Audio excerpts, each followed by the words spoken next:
Today, we're going to talk about the Peach Bowl, go over the NFL weekend preview, and let's cash a squad ride. This is Behind the Lines.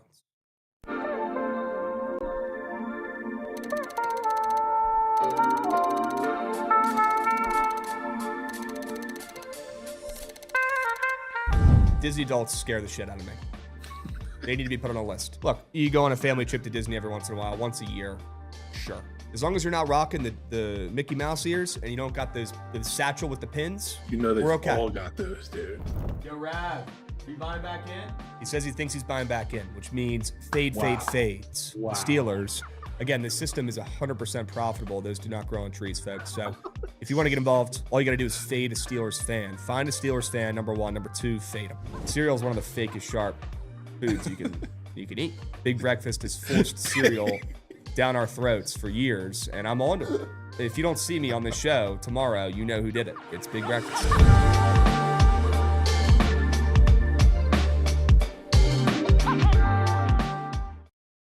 What's going on, chat? Happy BTL Friday, the best BTL of the week, episode 836 piece. As always, hold the fry, joined by your two hosts, Krabs and Jovan, presented by Pikkit Sports. If you are not tracking your bets on Pikkit Sports, what are you doing? You live under a rock, or you Patrick Starr? Grow up in the big 2026. Get involved. Okay, he literally lived under a rock. People forget that. Get involved. Download Pikkit Sports. If you download Pikkit Sports, if you follow me on Pikkit Sports, number one, you get all the plays for free. Or they will always be free, and they're free over there on Pikkit. So all you got to do is download the free and easily accessible, usable app. You'll see that I already have 2 plays locked in for 5 units each. That's just only Krabs Not does one. that on a slate like today. This is my favorite slate of the week. You need to be boiled for that. Favorite slate of the week. I have 2 plays already locked in for 5 units each. We are not messing around. I'm making money today, and I don't care who knows it. Only option we have. I'm looking to add a third play for 5 units. We'll talk through it. I'm going to need your guys' help. I'm going to need Javon's help. I'm going to need Goots' help. Trying to go 2-1 or better on 3 5-unit plays and make some coins on a Friday night. Loaded slate. Some might say it's not. I say it is. I'm excited to dive in, Jovan. We got Peach Bowl. We've got, obviously college basketball. We got the Mount playing today. That's when you know the slate is really just. We got one of my favorite college basketball spots of the season today. No, it is not the Mount. Wish it was, but they stink this season. We got NHL. We've got NBA. The whole shebang. Okay, we got a plethora of sports, plays, winners, prize pick squares. Let's attack the day. Okay, because nobody's going to give you handouts in the Big 2-6. Go out there and attack. That's what I'm doing today with 3 5-unit whales. At least 2. 3 of them. At least 2. All right? Is it the year of the 5-unit whale? It could be the year of the 5-unit whale. We're throwing them out this like year. we're Krabs at you. I'm tired of sitting on the sidelines. I'm tired of sitting back and relaxing. I'm ready to attack. Okay.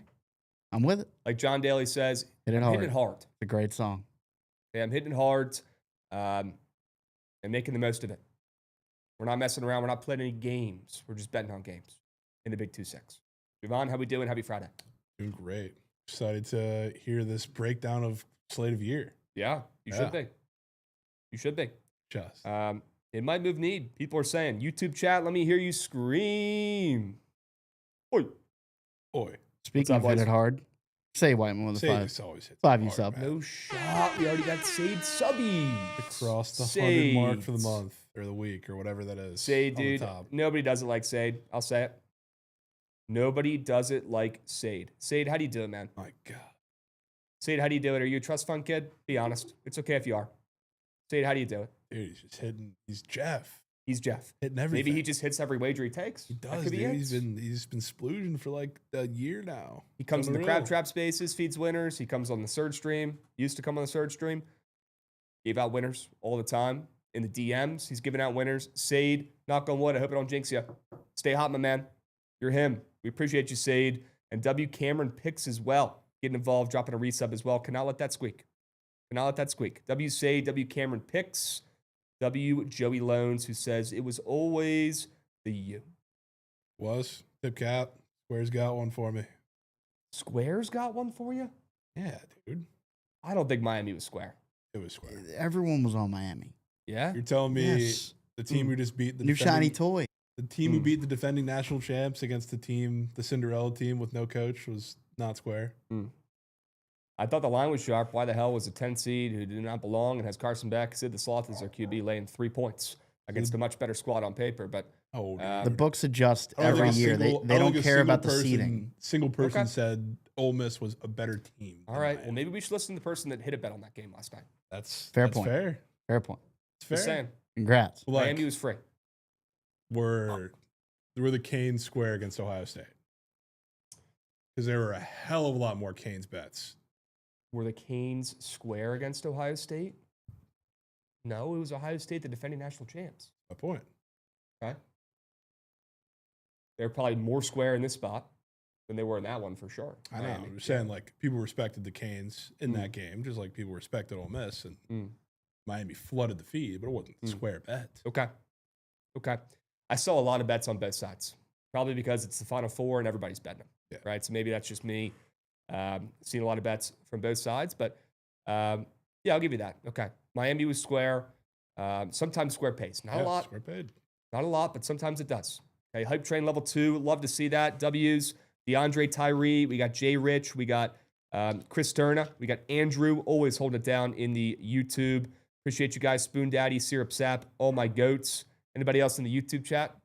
Hop in. I want to shout you out. I know my goats are already in the Twitch as well. Okay? Krabs would rather lose than be square. I know. Probably would. Putting that on a shirt. Yep. Big day today, chat. Love a lot of plays. We're going to talk about it. Before we do, though, we need to give Miami their flowers, and we need to give the ACC their flowers. We don't need to talk about it for more than a minute. I don't know how the ACC keeps getting wrapped up.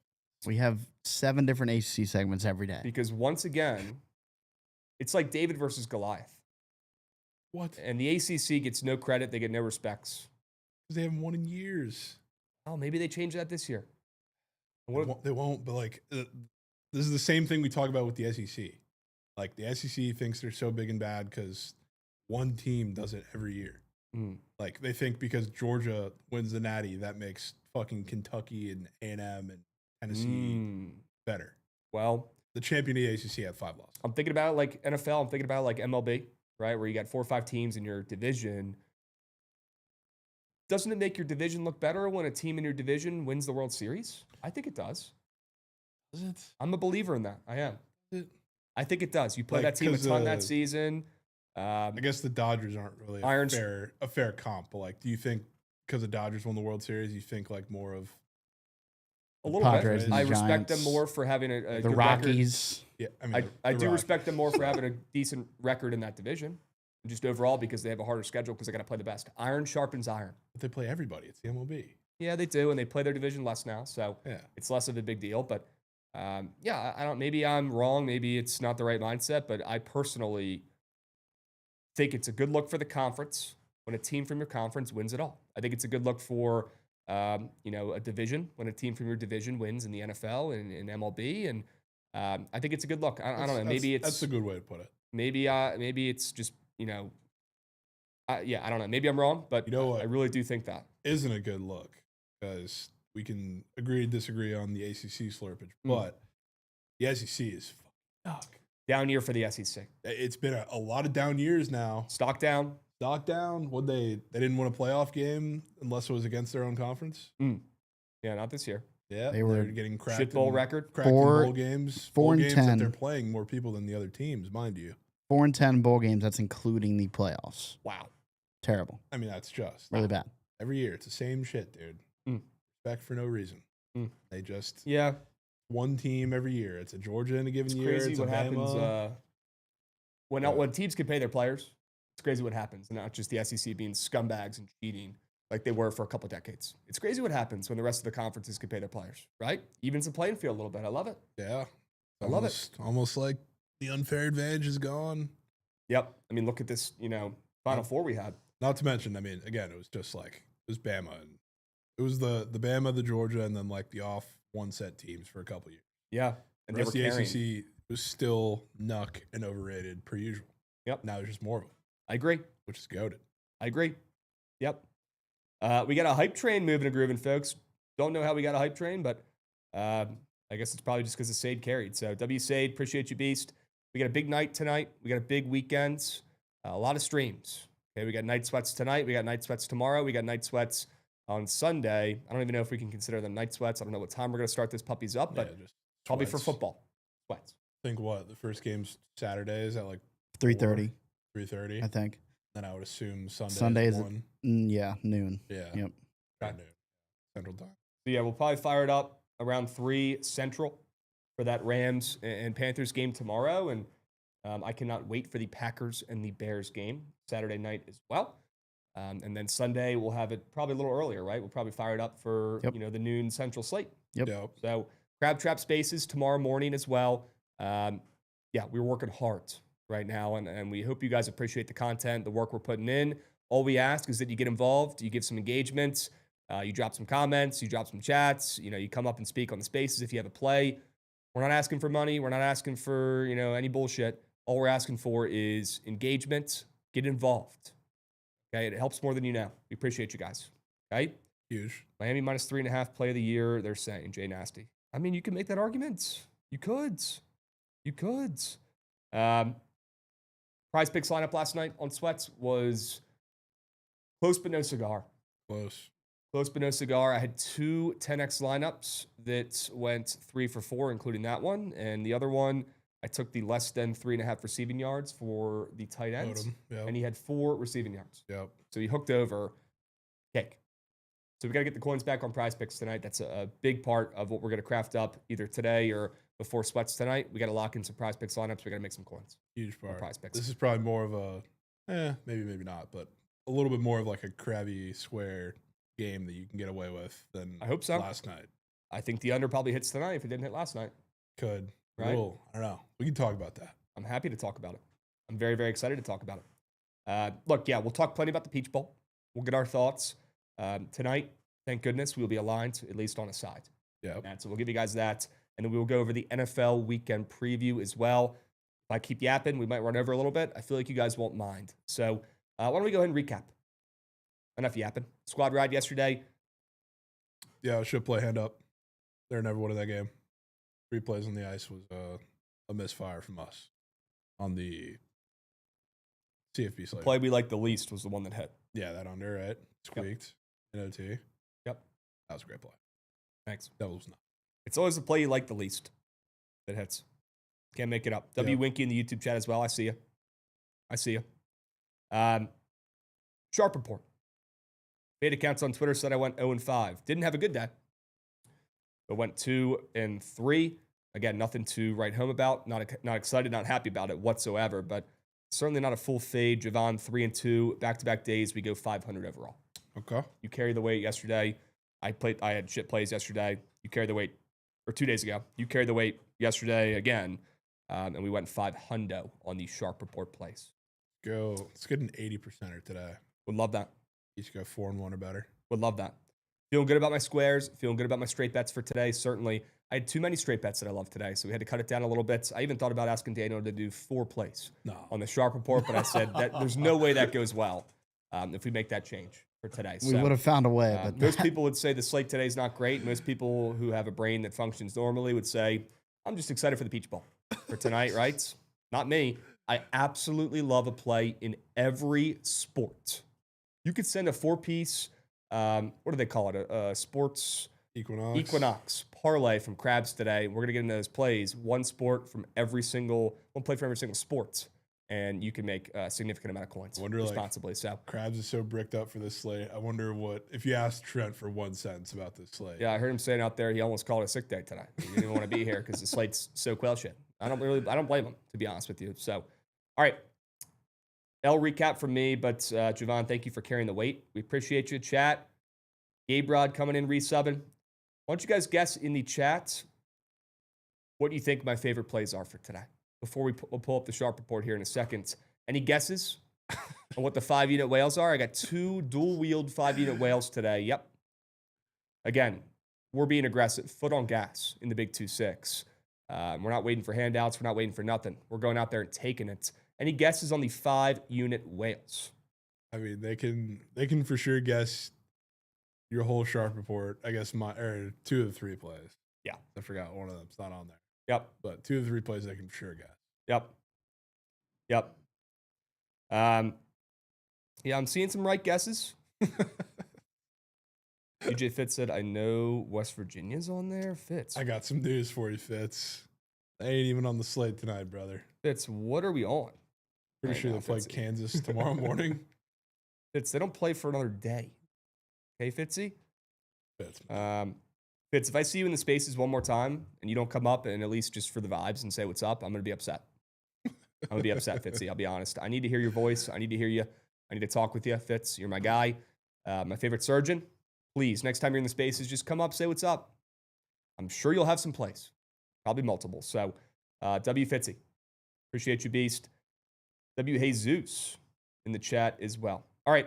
Why don't we go ahead and get right into it? We got a lot to cover today with the Sharp reports and the NFL weekend preview. So without further ado, Gootsy, let's hit the Sharp report, my man.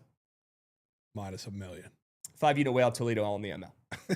5-unit whale, Toledo on the ML. Again, people don't love this slate. They don't get it. They don't understand. What I'm seeing over here. I guess maybe I got different vision. I'm left-handed. I use my right side of my brain. It makes me smarter than the average bear, and maybe that's what it is, right? Some people say left-handed people are a little sharper. Not me, but people say that. I don't think anyone says that. People say it. Google it. Never heard that. There's been a lot of presidents who've been left-handed, Goots. Actually, that doesn't really make you smarter, but a lot of actors left-handed, a little sharper. First play of the day, 5-unit whale, Toledo, a 9-6 max squad, playing at home in the Savage Arena.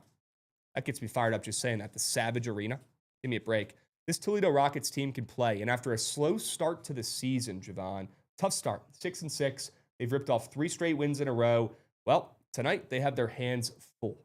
They are playing undefeated, horseshoe up their ass, Miami of Ohio, the luckiest team in college basketball, the biggest overperformers the last 2 seasons in the mid-majors in college basketball. It's not going to be easy, Jovan, and I thought the line opened up right. Miami of Ohio, they deserve some respect. They're 16-0, dude.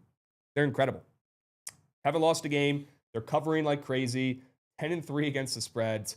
And they opened up -1.5. And I'm thinking, yeah, this is a smash spot for Toledo. Barely plus chicken. I'll take them on the ML here. Absolutely love this play. And then as the morning's gone on, they've now flipped to a favorite against undefeated Miami of Ohio, which makes me like it even more.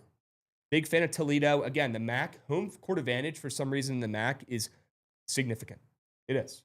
So a big-time advantage here for Toledo at home. I think they hand Miami of Ohio their first loss. The best player on this Toledo team, a kid to watch out for, Sonny Wilson, the junior. This kid can hoop. And last year, he had his best game of the season. He had 22 points against Miami of Ohio. Season high. So this kid has a good matchup. He's been balling this season. He's averaging close to 17 points per game. I like his square on Prize Picks as well. And they also have this guard, Leroy Blyden, the freshman, who's averaging close to 15 points per game. I'll tell you right now, he will not be playing at Toledo next year. Wow. Might be playing at Duke. Making the jump. Might be playing at Duke. Yep. Fade the undefeated team at some point. They got to come back down to earth here, and I think it is tonight. Looking at Toledo, flipping from a dog to a favorite at home in the Savage Arena. They win this game big. 5-unit whale.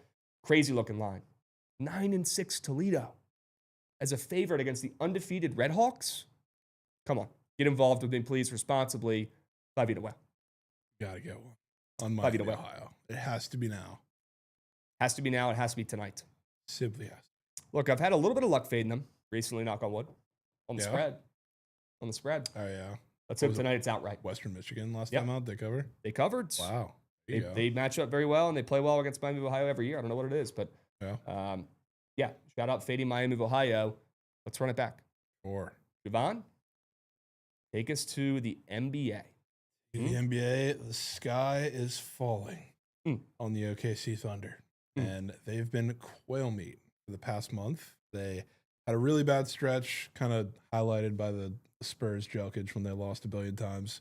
And then they looked like they were starting to pick it up. Nope. Looked like quail meat directly after that with rat meat losses to the Spurs. They got killed by the Hornets. They fought last game out in OT against the Jazz, got a win, but that was embarrassing. They were 20-point favorites. And now, what do you know? They're going on the road to Memphis with pretty much the whole team other than J-Dub out. No Shea, no Chet, no Hartenstein, no like Case and Wallace, a lot of the role players. So it's really J-Dub and the power of friendship in this one, and not to act like the Grizzlies are fully healthy either because there's no Ja and a couple other pieces as well. But They have sneakily been playing a little better than I think the box score would suggest, but in this one, system play. Sky's falling on OKC. We're talking about how bad they are. Now you get the first game without SGA and co, and you're going to play all of your, I guess, backups with J-Dub and AJ Mitchell and all the guys that can just flat out score against a shit defense, healthy or not. This is when they drop knock. When nobody wants them and nobody expects it the most. All right. Buying low on the Thunder, who've been playing worse than the Wizards of late. If you're going to bet the Thunder, if you're going to bet the defending champs, now is probably the time to do it. Feels like the floor. All right. Let's hope so. And they're still catching steam with some of their guys out tonight. So yeah. I'm in. Goots, do me a favor real quick before we hop in to my second play. Zach the Demon getting involved as well with a resub. W Zach the Demon. We appreciate you, Beast, on Demon Time. And Gabe Rod as well. You're him. Okay.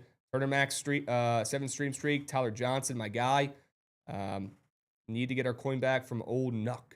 Let's have a day. W5 stream streak from Mr. Tyler Johnson. Appreciate you, boss. W's. No Whack Packs 50 stream streak. Whoa. My golly. He said, hold on, wait a minute. I'm going to show off here for the kids. W. No Whack Packs. W. Ron. Good to see you in the chat. All right. Let's move. Go back to the ice.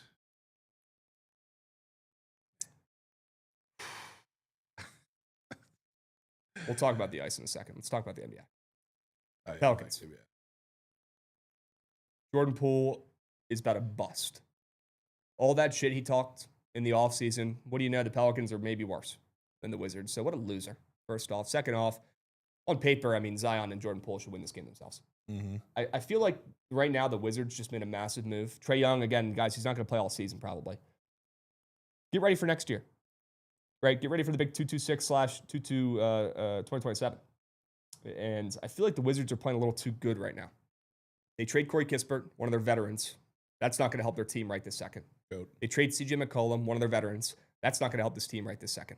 Right? Two of the guys who, when you need a bucket bad, we need to play, we need to settle down a little bit. Those two guys have stepped up a lot the last couple of weeks, especially CJ McCollum. I feel like the Wizards making that Trae Young move for next season tells me the tank is back on. I think, maybe it's not intentional. Maybe it's, not like the GM comes in and says lose on purpose. I'm not saying that, but to expect this young crew of characters for the Wizards to go out there and win games, especially in a motivated spot for the Pelicans, who have not won a game in 3 weeks. This Pelicans team has some hatred for the Wizards, and they also own the Wizards. The Wizards haven't beaten the Pelicans since 2023. Goots, what year is it? 126, Krabs. Thank you, Goots. That's been 3 years since the Pelicans have last lost to the Wiz Kids. So they have their number. They're -2.5 on the road. I was even seeing some -3.5s popping up. Yeah, now I'm seeing a -3. Wow. In what world should the Pelicans be catching steam?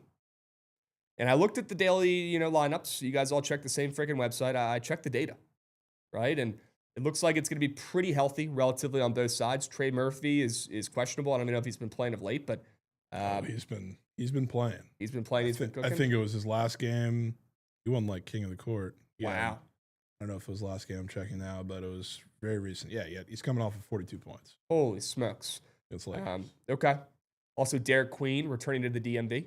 This one certainly means a lot for him. Nobody's talking about that, but yeah, he talked a bunch of shit before last game and put up bagels. Okay, perfect. Love that. I'm sure he'll have probably 100 people from his friends and fam in the crowd tonight back in DC. So shout out Derek Queen, Goots guy. He's probably going to tweak against Alex Sarr. He's been playing well of late. Don't get me wrong. He's been overperforming. He's been, stock up a little bit here on Mr. Alex Sarr, I will say. But Derek Queen should be able to bitch him around in the paint respectfully. And this Wizards team, Bub Carrington, bless his heart, the kick and shoot threes, that's about it. He's a dog shit point guard. I'm sorry, but he is. That's why they just went out and got Trae Young. And I know Bub is young. I'm rooting for him. I still think he has some potential to be a bench, backup point guard. But right now, he's not running the offense at all. One of the major reasons why the Wizards stunk it up at the end of last season was because Bub was running the points. And he just has zero aura. He's got zero motion. And he's not a great passer, to be honest with you. He can shoot the three a little bit, but this kid just needs to step it up a little bit. Keyshawn George, I love. Chris Middleton back in the starting lineup. That should be a good look for the Wizards. He's like 80 years old. The Pelicans are highly motivated here.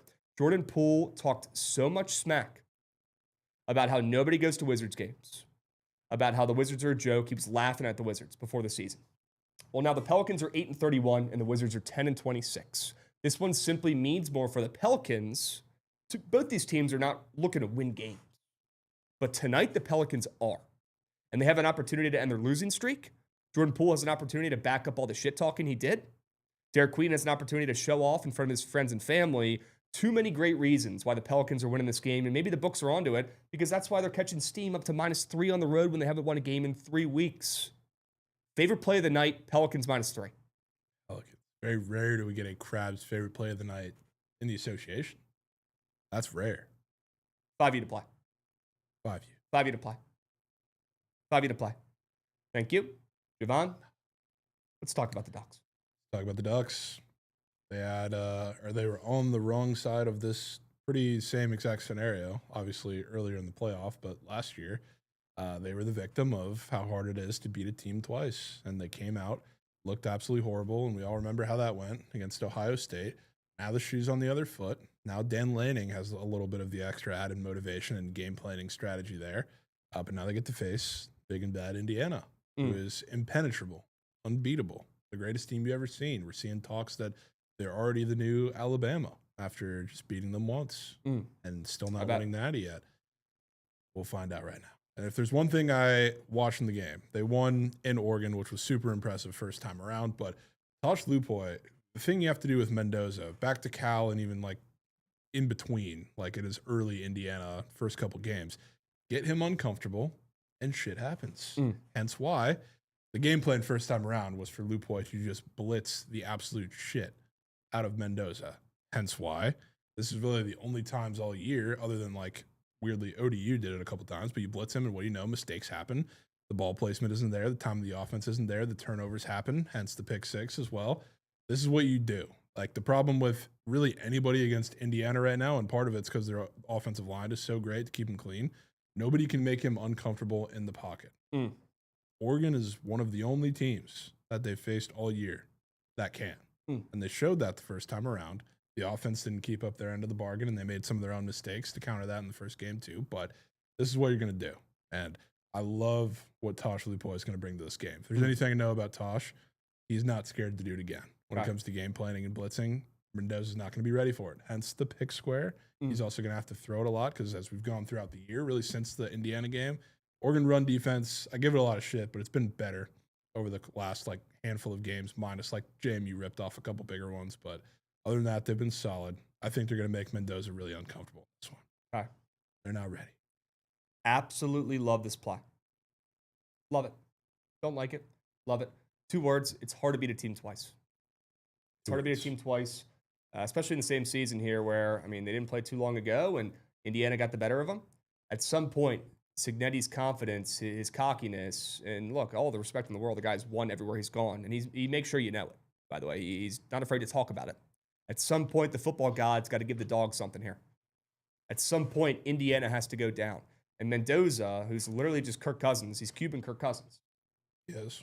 Like he's like the nicest, best kid ever. He said he only has LinkedIn and YouTube on his phone. He doesn't have anything else because he doesn't want to see people talking good or bad about him. He's literally the Cuban Kirk. He's been great. He's going to be the number 1 overall pick this draft. He's -400 to be the number 1 overall pick this draft. But at some point, this is college football. There are no good teams. All the teams are beatable. All the teams drop stinkers. This is not the NFL. Indiana's going down. They go down tonight. I think they lose outright. I'm with you. Yep. We should probably sprinkle on that as well. Of course. Right? Sorry, Snowman. Has to be done. Y'all don't think this line is short? I do. Surprised Indiana's only -3.5. Yeah. Right? Yeah. I mean, yeah. We've already beaten them. They're the coolest, trendiest, best team we've seen in a couple years, probably. Undefeated. Yeah. This is we're talking about the newest. Undefeated. They're already talking about the newest dynasty of college The newest football. dynasty. They're getting all the transfers coming in. Maybe Cignetti's a little too busy talking to those transfers than he is locking in for Oregon in round 2. I'm not saying this matters, but the look-ahead line for if Indiana wins against Miami, it's a 6.5-point spread. It's 3 points higher than this is. That's a lot of respect, yeah. Yeah. A lot of respect. Also, side note, looks like we have a little under 1,100 subs right now. We appreciate you guys bringing in the subs the last couple of days. This entire week, you guys have been killing it. W. Lancer Golf getting involved as well with a resub. Lancer Golf, you or him. Thank you so much. I want to do something funny, but I want you guys to earn it. I think you're going to like this one. There's a card show next weekend down here in Dallas. James Wood, for some reason, is going to be there. I could pay hundreds of dollars to go meet him and get an autograph. I'm going to do it. I'm going to go meet him. I'm going to go get a picture. I'm going to get an autograph. Wouldn't it be funny if I walked in there in full baseball uniform, in full Nationals uniform, like an absolute bozo, and we recorded it? Me going up to James Wood. With a glove. Glove on and everything. Glove on. Glove on and everything. Wouldn't that be something? If I showed up in full uni and we documented that at the card show, I'm willing to do it. But for a price. I'm willing to do it. But you guys got to show me you want it. We are at 1094 subs. What do you think is a realistic goal? We could do it on BTL today. We could do it on Night Sweats, including if you want to make it a higher goal. Yeah, we can make it. Make it for the day. What do you think? 1,500? The whole day of Friday. 1,500. 1,500 total. What are we at again? More subs. Say it again. We are at 1094. We're almost at 1,100 subs. Is that too many? That's a lot of subs. That's a lot of subs. That's like 500 subs, yeah. 400 subs. Yep. I think that's the goal for BTL and for Sweats tonight. If we can get 400 subs, I will go in full uniform to meet James Wood and see what he says and get his alt out. That would be. What do you guys think? Glove and everything. 400 is hefty. Glove and all. That's a lot of subs. Hefty. Got to earn it. Got to earn it. You need to do this with a freshly shaved head. Should go well. Sade said, fellas, I may not got that in the tank. Oh, no. No. You guys got to help Sade out. Yeah, you do. Sade's done enough, folks. Yeah, Sade. You've done He's enough, got brother. us to this point. Sade has got us here. You've done enough, Sade. You don't need to carry the weight here, man. This needs to be a team effort. Right? This needs to be a team effort. For 2,000 subs, Judge fit. I already gave away the Judge jersey. I didn't want it in my possession anymore. Oh, Cheesy wants it. Aries. And Aries Oh, wants it. here we go. All right, here's the deal. 1,500 subs total. That's 406 subs. Not even including the ones that have already come in. So it's actually less than 400 now. If we get to 1,500 subs by the end of Sweats tonight. End of Oregon, Indiana. By the end of the Oregon-Indiana game tonight. BTL and Sweats. I will go in full James Wood fit to go meet James Wood. Glove and all. Glove and all.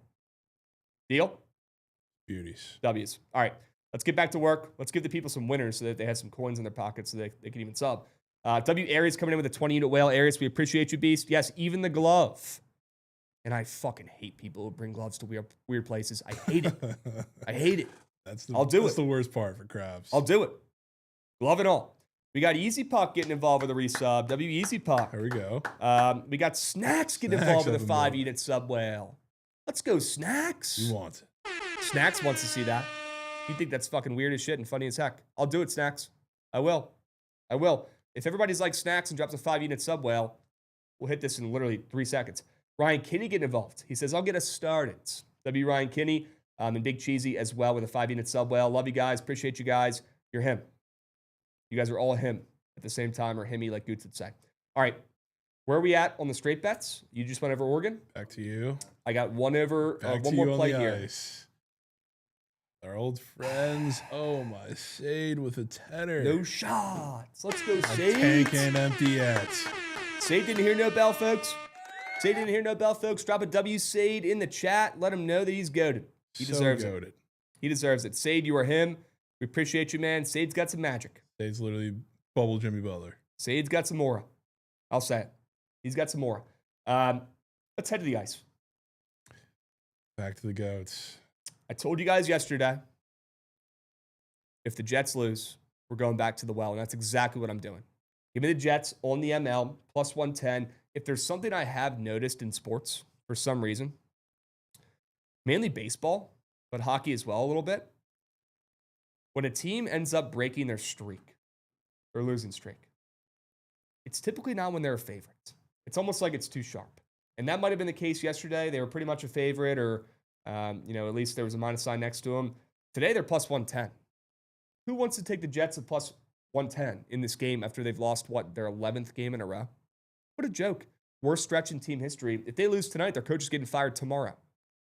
Maybe after the game tonight. He might not even make it to tomorrow. So, big game for the Jets tonight, who are on their worst stretch in franchise history. Don't the Kings look like the easiest play of the entire slate tonight, minus 130? They do. Of course. They do. Because the Jets can't buy a win. Last night, they were up 3-1. 3-1 against the Oilers. And they blew it. And they look like they've never picked up a hockey stick before at the end of the second period and the third period. They looked atrocious. We knew they were losing that game. Even when it was 3-2, I knew they were losing that game. So, we're going back to the well here. Has to be done. I don't make the rules. But all I know is they're not losing back-to-back nights. And at some point, the gentlemen here on the Jets need to step up, look their wives in the face with some confidence, look themselves in a mirror before this game tonight. Have some self-respect. Have some pride. Show some heart. Show some effort. And after Hellebuck got mucked up last night, wouldn't it be something if they do it with the backup goalie? That sounds pretty crabby. That sounds pretty contrarian. That sounds like a winning game script. I'll take the Jets at plus 110 on the ice. The Kings aren't all that. And they look like the freest play on the board tonight. Fade them. Yep. Weirdly, if you're talking about, I guess, betting trends, snapping streaks, I have also noticed, especially this year, that a lot of it happens when a team is on a back-to-back against a rested team, too. When nobody believes in them? Yeah, I was sent a DM on the BTL account. Rested away favorites, minus 190 or lower. Shorter, yep. Who have not been profitable on the money line for the given season, facing opponents on 0 days rest and playing their third game in 4 days, are 23-0 since 2020. Do the Jets fall in that bucket? Yes. Yeah, they do. Holy shit. These teams are winning by 1.7 goals on average. Holy shit. Shout My out golly. Holy Josh. shit. What a nug. You DM me that on the BTL Twitter? Yep. Subbies? 2 words. 5 well. I'm locking it in right now. I'm locking it in right now. 5 well. I'm locking it in right now. Has to be done. 3 5 wells today. 3. I'm locking them in. Jovan, That's just. what do you got for us? I wanted to take something in this game, and I think it started when I saw a really, really bad sell job on this over on the Twitter feed, which I looked at this game, and for whatever reason, I mean, you look at UNLV, Colorado State, UNLV especially, defensively, they are horrid. One of the worst defensive teams in the Mountain West. They just gave up 98 in a game they got waxed by 30 against Wyoming. And the total moved down 4 whole points, Krabs, which is interesting to me on a couple different levels. So, like, my brain definitely told me the under, but I think UNLV might be a little better of a play, I think, in my eyes, especially because, like, if the game goes under, I think I'm relying on their defense to make stops, which in this game against Colorado State, who's been a really tricky team as of late, and part of that's because of injuries, I think the matchup is fine for them. Because Colorado State, especially without their big, they haven't been great offensively. They haven't been consistent offensively. But also, like, I think the offense for UNLV has a little bit of an edge too, because one of the reasons they've been, I guess, struggling a little bit is because they have no rim protection anymore, and UNLV does nothing but slash. They can't really shoot. Their entire offense is get out and transition and get to the rim / free throw line, or if you have nothing and you have half-court offense, I guess you have to operate. They can't shoot. Go and get to the rim and get to the free throw line and just literally rim run like you're in 2K. So with a little battered rim protection for Colorado State, I mean, it's literally a funnel into the only thing that UNLV can do on offense. So a little scared of taking the under. I'm just taking UNLV, which the line's moving their way. Pretty interesting after a 32-point drubbing in Laramie against Wyoming. This is their bounce back spot where they make something. Okay. Love the sell job. So in. W play. Danny said, I'm a UNLV guy, and this team sucks this year. Team's horrible. Yeah. God awful. Yep. And that's why they're going to cover tonight. Yep. W's. Couple things. Goots, I swear to God, man, if this is correct, you're in trouble. Chipper said, hate to break it to you, but that trend fits the Kings, not the Jets. I didn't understand it. I thought me reading it to you would, but I think it means that they're 23-0, so you're fading that 23-0 system, which will make you like it more. I thought you said I'm cool with that. Favorites are not profitable. Is that not the first nugget? Yeah, I feel like I've been bamboozled here. Rested away favorites. So the Kings are the rested away favorites. Yeah, and then you said are not profitable. Right? Who have not been profitable on the money line for the given season facing opponents on 0 days rest. Okay. We're Yes. fading that trend? You're fading the 23-0 trend. That honestly Good. makes him Yeah. feel a lot better. Good. All right. You're out of the doghouse, Coots. Good job. Okay. Awesome. Sorry, I was distracted. I also had to screenshot something on my phone here, a chat that I have to read out loud, and I had to screenshot it so I can post it later. From Adam Mohammed 8. What are these picks? Pelicans on a 9-game L streak. Jets have lost 11 straight and on a back-to-back, and you're fading Miami of Ohio with 15 straight dubs.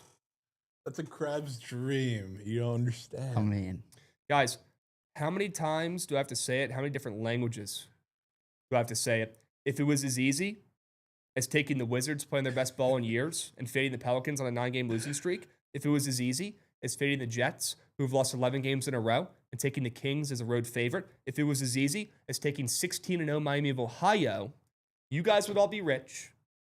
You'd own private islands. The sports books would be bankrupt. And we wouldn't even be able to bet anymore because they'd be shut down.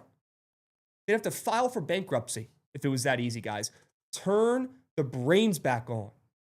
It's time to make money. You should never feel comfortable placing a bet. Stop taking square plays. We're here to win. Stop taking plays that make sense. They don't hit. The Krabs Legacy Day loading. After that, worst slate of year. He's got 5 ULs. 3 5-unit whales. 3 5-unit whales. Meat on tape. Not Good messing golly. around today. Good golly. Not messing around today. Estelle, let's make some money, bro. Why not us? Could even do it with some squares. Maybe you have a 5-0 day. Here are Wouldn't some that be squares. I would love to hear your squares. Let's get to it. Dudes, pull them up. I got 2 squares that I like today. I'm fading Mr. Kalen Black. It's coming off a legacy game for Indiana. Honestly, both running backs had a legacy game last game. Both him and Roman Hemby on the ground. They both had around 100 yards on the ground. So perfect time, in my opinion, to fade. And by the way, that Lacey square yesterday would have hit if he didn't break a 70-yarder. That would have been a great square. Yeah. His less than rushing yards. He didn't break a 70-yarder. He didn't Besides do that run. anything else. That was unfortunate. It was all Trinidad. It had to be. And he was making plays, don't get me wrong. But that would have been square of Eon.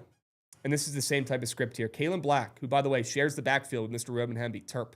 I think Roman Hemby is the better back, to be honest with you. So if they end up leaning on somebody down the stretch, it's going to be Roman Hemby, who played great last game as well, but certainly not as good as Kalen Black. He had 89 yards in their last game. Kalen Black had 99 yards against Alabama in that D-line in his last game. One of the best games Kalen Black has had all season. I like the under in the game. I like Oregon in this game. And I'll tell you right now, if Indiana has any sort of pulse or chance in this game, it's going to have to be Mendoza making plays, not Mr. Kalen Black running through that Oregon defensive line and their defense that's top 20 against the rush this season.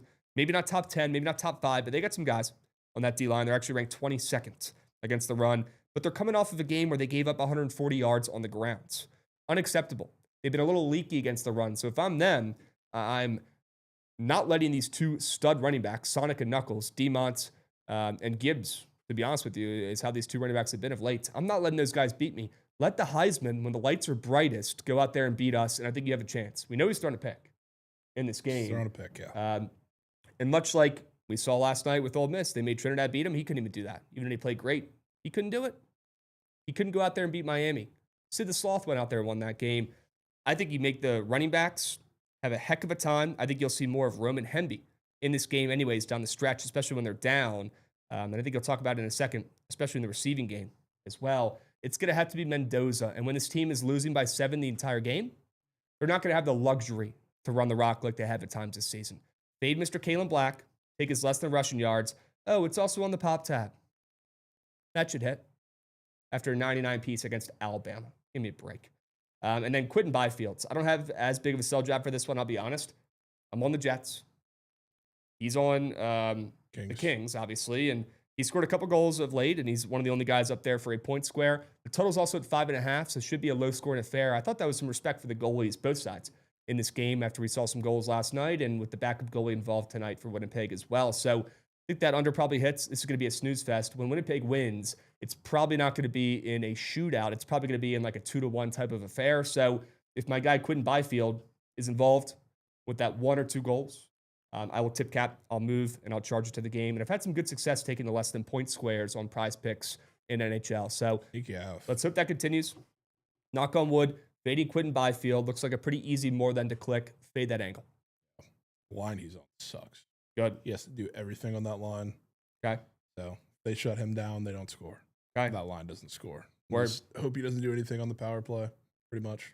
Okay. All right. What about you? You got a couple squares you like? I do got a couple squares. Cool.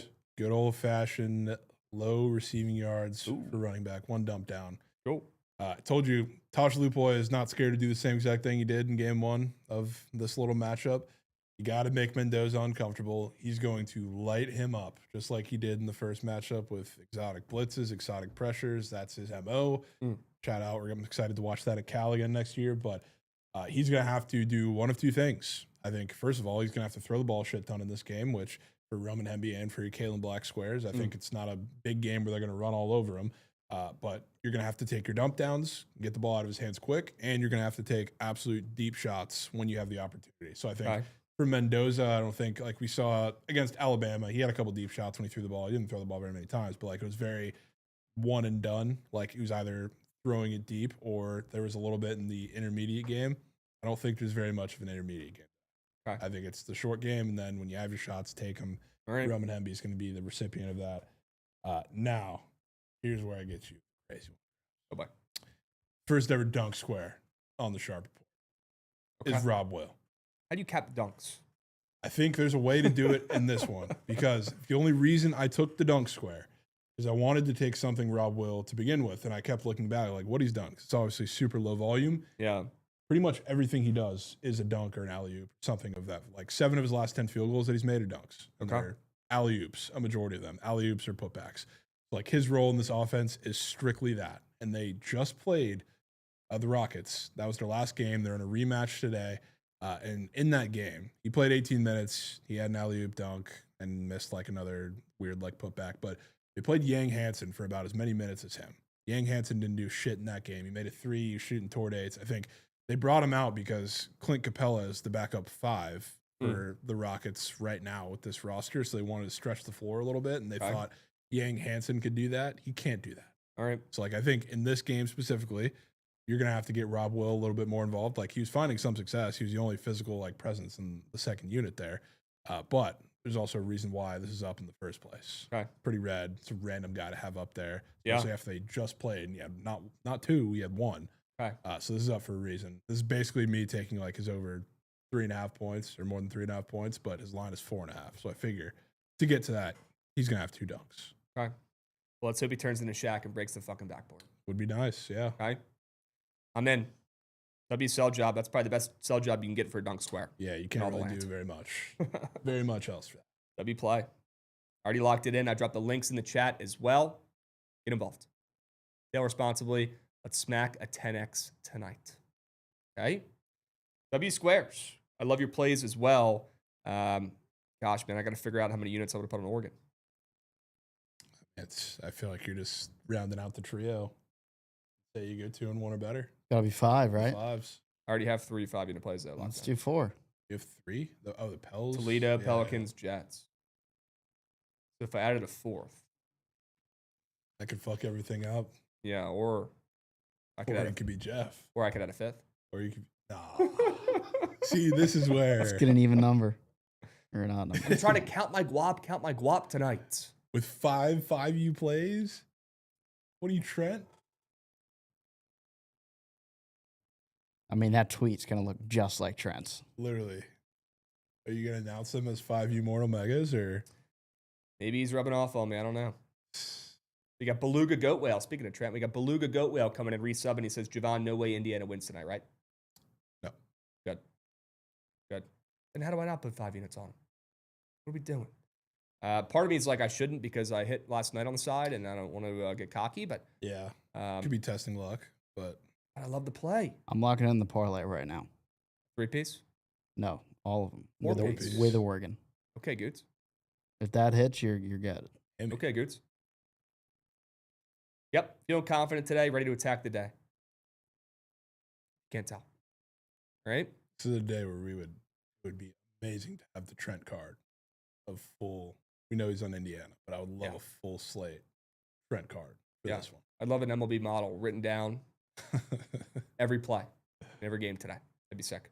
All right, W's. We could circle back, talk a little bit more about some games that we like, that we did not address yet today. But I think it's time to probably head over to the NFL weekend preview.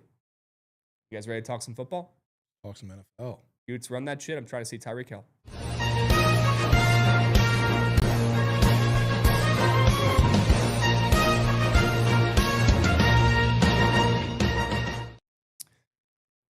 This is one of the best wildcard slates we've had in years. You know why? Because besides the Rams game, it's chaos, madness, a lot of tight spreads. I think we're going to get a lot of unders as well. I think we're going to get a lot of tight, low-scoring games this weekend. And, man, I am absolutely obsessed with this NFL wildcard slate. I hope you guys are too. We are blessed with some great games. Why don't we go and get started with some snooze fests? My favorite part of the segment. Talking about some unders. And like I said before, I pretty much like every under. It was hard for me to find an over for this NFL weekend preview. Shocker. But it was. And again, it's not the hottest it takes. This is playoffs. Games matter more. Tight butthole syndrome, right? You get some nervous sides on offense, and you typically get some less points. But we'll talk about an over in a second. For now, let's talk about my favorite under of the weekend. And it was between this and the Rams game. I went with 49ers and the Eagles. I trusted my gut here, Jovan. This is the play I've been eyeing all week. The under in the 49ers and the Eagles. A couple reasons why. You got a Brock Purdy 1.5 pass plus rush plus receiving touchdown square up there on Prize Picks. I believe you have a Jalen Hurts and Brock Purdy half a combo. Yeah. Touchdown square, which, I mean, give me a break. That probably should be on the square part of the NFL weekend preview, but it's not. That'll certainly be in some sort of lineup, though. You should do a full combo lineup for this week because they've got platters for it. Oh, boy. Yeah. We'll be talking about that. Right? This under, though, is speaking to me for a couple reasons. The Eagles are catching steam. Apparently, the pros and the Joes are both on the Eagles, which means it's probably cake, first off. Second off, they do have a great matchup. And the 49ers defense, I mean, bless their hearts for hanging in there. And I know they've not played great. They played a lot better in the second half of the season. Shout out Salah. He's goated. He's making the most of with what he can, right? But they got no linebackers in this game this weekend. When's the last time we've heard Saquon just tweak? When's the last time Saquon just got absolutely fed? Sure, he had a better last couple games of the season. Sure, he had a better second half of the season. But this guy was pretty much useless all year. He was more worried about his freaking documentary on Amazon Prime than he was about the start of this Eagles season, respectfully. So after winning the Super Bowl, stuff like that happens, right? Guys turn into me guys, and they stop caring a little bit, and they lose a little bit of their edge. And Saquon, bless his heart, he has not had the best season. It's almost like they conserved him a little bit during the regular season. You see Tank Bigsby getting out there. You see Shipley getting out there a little bit. It's almost like they were saving him for the postseason, knowing that we put a lot of miles in that car last year. This year, we got to tread a little lightly here and save him for when we need him most. Jovan, this is the game the Eagles need him the most. Okay, Jalen Hurts is not going to beat this team through the air. Okay, I trust Salah's defense to at least make him look pretty bad. Not a big ask. He sucks. And he sucked this whole season, and nobody's talking about it. He's lucky he has Howie Roseman as his GM, saving his ass, making all these moves. Jalen Hurts ain't going out there and winning this game for you. No shot. You know who might? Saquon Barkley. Well, let's hope the 49ers defense can do enough and bend, don't break, which is their specialty, is bend, don't break. And let Saquon eat, sure, but please no Derrick Henry 90-yard runs. If they can limit those, if they can limit the Lacy 70-yard touchdown run from last night, which I do think they can because Saquon looks like he's running on one leg these days. Looks like he's got a flat tire out there. He just looks slow. He's not jumping over people backwards this season. He looks like he's lost a step. I'll say it. And again, maybe they're conserving him for this game. Maybe they're conserving him for the playoffs. I get it. He's old. But I do think they feed him in this game. And again, running backs getting fed is good for the under as long as they don't break one. Okay, and that's exactly what I'm banking on in this game. I'm banking on Brock Purdy going less than his 1.5 pass plus rush plus receiving touchdowns. I'm banking on him and Jalen Hurts not scoring a rushing touchdown with that combo square. And I'm banking on Saquon running the ball 30 times in this game. The clock ticking, and this game soaring under. That's why the totals dropped from 46.5 to 44.5. Wouldn't you think, looking at this game, Jovan, if you're a square, if you're not that smart, looking at this game thinking, wow, that's a low total between the Eagles and the 49ers, who This ain't Mom and Pa's 49ers with an elite defense. This is Mom and Pa's, or this is the new and improved 49ers team that likes to score some points. And Brock Purdy played great this year when he wasn't hurt. Yeah. Looks like a pretty easy over to me. They'd take the under. Huge unders. Shout out the Eagles. Mm. Speaking of stuff looking easy, haven't heard a single Steelers fan that seems to be any bit concerned about this game, which is wild to me. We had Mr. Rav. By the way, Mr. Rav is goated. Okay, this is no disrespect. We had him in the chat last night on Sweats saying he's parlaying the Steelers with DK Metcalf touchdown. Yeah, DK's back. Yep. Should be great for the offense. Surely that helps this offense get an outright win as a dog at home, right? Yeah. Surely. And now, like, we just watched, I mean, last week in the win and end game, the whole world watched it, the most chaotic fourth quarter of all time. A lot of points, obviously pushed the game over, which is rat shit. But now you get a Texans defense, which, if we're talking about them making a run, like, I'm pretty concerned about what I've saw down the stretch from their defense. And even before, like, the starters got taken out last week, they were getting diced by Riley Leonard down the field. But now this is a game where DeMeco Ryans locks in. This is what he lives for. Lives for putting pressure on the QB, getting him turned over, especially when, like, DK's back. Sure, the offense is still not, like, blessed with a plethora of weapons. Like, their entire offense for the last couple weeks, DK or not, has been Kenny Gainwell, Jalen Warren. They're both literally CMC out of the backfield. He caught, I don't know how many passes last week. Yep. Like, he had like 7 in the first almost half of the game, and Jalen Warren was big in the receiving game too. The Texans are going to shut that down. I'll tell you that much. This is a game that's low and slow. Even if, like, the Steelers were to pull off the upset, you know who the game this is? This is a Boswell game. You're going to see him trot out there numerous times in this one. But regardless, this is my fade Steelers fan play because I needed one in this game. They ain't scoring 18. Dude, love this play. All you got to do is fade the system. Fade the Steelers fans when they're confident. There's a way to do it in pretty much every game. Yep. You can find it. You're Jeff. Yep. It's pretty clear. The Steelers are now bought back in. So bought in. Right? The fans are all saying, oh, we can win this game. Texans offense isn't that good. We got DK Metcalf back. Well, that total's dropping to 38. Give me no points, no fun in that game. Love this under from you. Go. I'm in. Honestly, the Texans could be the square favorite that wins this weekend. I'm kind of starting to get that vibe. Yeah. Yeah. I mean, they've been playing great football. Their defense is suffocating. They don't get enough credit. They don't. All right, let's move on to my least favorite part of the segment, the overs. Let's talk about the overs. Oh, man. It was really hard for me to find an over. Yeah. Weekend. Shocking. It was hard for me too. So you know what I did? I said, let me take the nastiest over I can find. How about the play nobody wants to take, the Packers, which we'll talk about here in a moment, in a snow game, in a game that everybody thinks is going to go under, in a game people think are going to be a defensive slugfest, in a game with some shitty weather, in a game with a total down to 44.5 overall. This is where we get sneak snow points. Give me the Packers over 22.5. The Packers drop a 30-piece on the Bears' forehead. They're going to destroy them in this game. Josh Jacobs might have 300 yards. Josh Jacobs might have 2 touchdowns in this game. That touchdown square up there for Josh Jacobs, not fading that. That's probably hitting. They've been talking about conserving a running back. They've been conserving him damn near all season. Yeah. They've been playing Emmanuel Wilson. They've been playing all these backup RBs, getting Josh Jacobs ready for this game this weekend. And the Bears are probably the trendiest, shiniest new toy in the postseason. Shout out the Bears. Shout out Ben Johnson. Shout out Caleb Williams. I like these guys. I like this team. I love their future. I'm jealous of Joshy. I really am. I'm jealous of the Bears fans. But this weekend, it all comes crumbling down. When's the last time Caleb Williams and the Bears really struggled and blew a game that they shouldn't have? It's been a while. They ended the season off a couple losses, sure, but were they really playing for much? Not They're already really. in the playoffs. They're pretty locked in, yeah. Pretty locked in. And now they get the Packers for a third time. Packers flip to a favorite on the road when the Packers have lost 4 games in a row. Jordan Love coming back, playing hurt. He's going to play in this game. Who knows how healthy he is.